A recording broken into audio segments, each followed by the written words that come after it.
Well, the trial of Kim Potter is going on right now, and honestly, it's not looking good for her.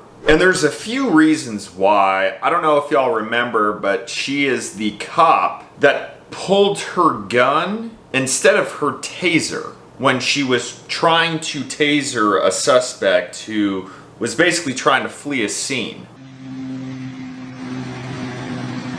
Right there. And there's a few reasons why it's not looking good for her. One of them is the weight of a taser versus a gun. Okay, so this is a Glock 19X. Obviously, it's not loaded. But when this thing is loaded with anywhere from 17 to 20 rounds, it is dramatically heavier than a taser.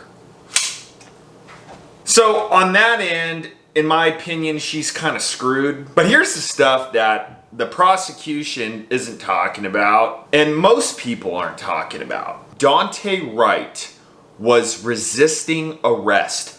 Whatever situation came from it, whatever situation that was screwed up from it, came from Daunte Wright resisting arrest, because there was a warrant out for his arrest. He didn't have any documentation, and he was trying to grab to put the car in drive.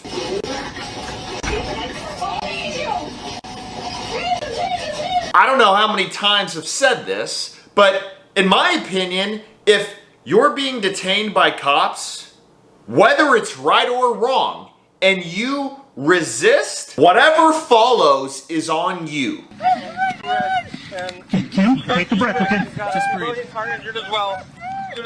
Isn't this crazy though? A cop accidentally shoots and kills a guy. And then Alec Baldwin accidentally shoots a woman on a movie set. The cop is in a trial, facing charges for murder and a long time in prison. Alec Baldwin is doing interviews, crying on TV, and probably not even gonna get a slap on the wrist for it. Mr. Baldwin, who's here?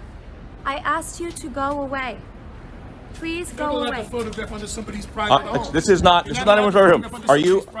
This is not any. This is public property. Go away. Who's here? Did you really not pull the trigger? Ain't that interesting? And then we've got another black militia. I swear, they are popping up just like coronavirus variants. The media is scared of them, but we aren't. They're outside the courthouse where the trial is going on, and they're doing another Kumbaya march. Black power! Black power! Black power! Black power! Black power! Eye for an eye! Eye for an eye! Tooth for a tooth! Tooth for a tooth! A limb for a limb! Limb for a limb! A life for a life! And you know, these guys are so legit that they're putting a recruitment flyer out. You know, this is a first for me. I have never, ever seen a militia, or what they call, you know what? It's not a militia. It's just a group of guys with some tactical gear and some ARs thinking they're a militia. They're not a militia, but they consider themselves one, and they put a flyer out for recruitment. They want you to join up. Send us an email. We'll get you some gear and teach you some hate. You can come outside of the courthouse in the middle of the day when everybody should be working and start chanting with us. It'll be a ton of fun. I hope these guys know that they're probably on an FBI watch list at this point. But who isn't? I mean, you type in riot in Google, every single one that pops up is about the Capitol protest. It's not about what's happening in San Francisco. It's not about the looting and all of the other crap that's going on. Anyways, in my opinion, this whole situation with Kim Potter is a direct result of somebody resisting arrest, cities and governments defunding the police, and you know exactly where that funding is taken from. Training.